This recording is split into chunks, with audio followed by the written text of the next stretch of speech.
सीधा दिलेरी उसकी देखें कि वो उसको थ्रेट करता है लोगों के सामने और उसकी जो अमलाक है उसको बेदर्दी के साथ तोड़ देता है। वहीं हमने ये तय किया कि स्कीम 24 जो गुलशन इकबाल की स्कीम है वहां पर सर्वे किया जाए और सिंध बिल्डिंग कंट्रोल अथॉरिटी को दिखाया जाए कि सिंध बिल्डिंग कंट्रोल अथॉरिटी कितनी गैर कानूनी तामीरात को सपोर्ट कर रही है और वजीर बल्दियात की आंखों में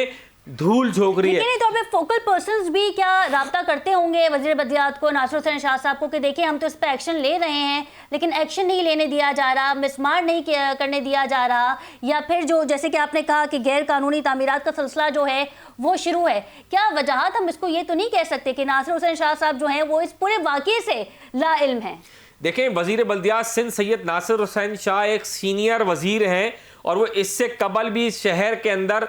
वजीर बल्दियात की सीट पर सर्व कर चुके हैं पिछली हुकूमत के अंदर। उसके बाद अब दूसरी मरतबा ये वजीर बल्दियात बने। अफसोस के साथ कहना पड़ता है कि वजीर बल्दियात सिंध सैयद नासिर हुसैन शाह एक इज्जतदार, मोतबर और मोहब्बत करने वाले, शफकत रखने वाले वजीर हैं, मगर उनको लोग बेवकूफ़ बनाते हैं। उनका पिछला टेन्योर उठा के देखें, जब वो वजीर बल्दियात बने तो उन्हीं के टेन्योर के अंदर सिंध बिल्डिंग कंट्रोल अथॉरिटी के अंदर एक निज़ाम आया जिसे अराई निज़ाम कहा जाता था, अराई सिस्टम। उस अराई सिस्टम में शहर के चप्पे चप्पे पे कंक्रीट का बम खड़ा कर दिया जिसने इस शहर के इंफ्रास्ट्रक्चर को तबाह बर्बाद कर दिया। उसके बाद अब जब नासिर हुसैन शाह साहब दूसरी मरतबा वजीर बल्दियात बनकर एक बार फिर इस सूबे में आए और इस शहर की कमान संभाली, तो उसके बाद बज़ाहिर ये ऐसा लगता है, जो ज़राए की जानिब से कहा जाता है, कि ऐसे अफसर को एक दोबारा सिस्टम फाइल कर दिया गया है जिसको पिछले साबका डीजी की जानिब से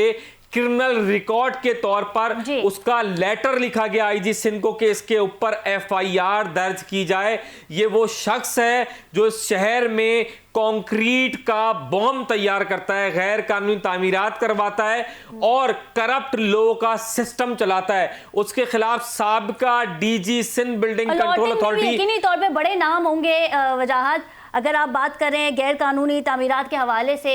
और स्कीम 24 के हवाले से, तो फिर अलॉटिंग में भी हम देखते हैं कि तो पैसों की भरमार होती है, रिश्वत का बाजार गर्म होता है। हाँ बिल्कुल खतीजा, ऐसा ही है शहर में। स्कीम 24 की अगर बात करें तो स्कीम 24 कराची का वो प्राइम एरिया है जो गुलशन इकबाल कहलाया जाता है। यहाँ पर जब भी कोई भी गैर कानूनी तामीरात की जाती है, चाहे वो 80 गज हो, चाहे वो 120 गज हो, चाहे 240 गज हो या 400 गज हो, तो वहां पर रेट तय किए जाते हैं। 240 गज पे 20 से 30 लाख रुपए लिए जा रहे हैं घर बनाने के, जबकि वो लोग न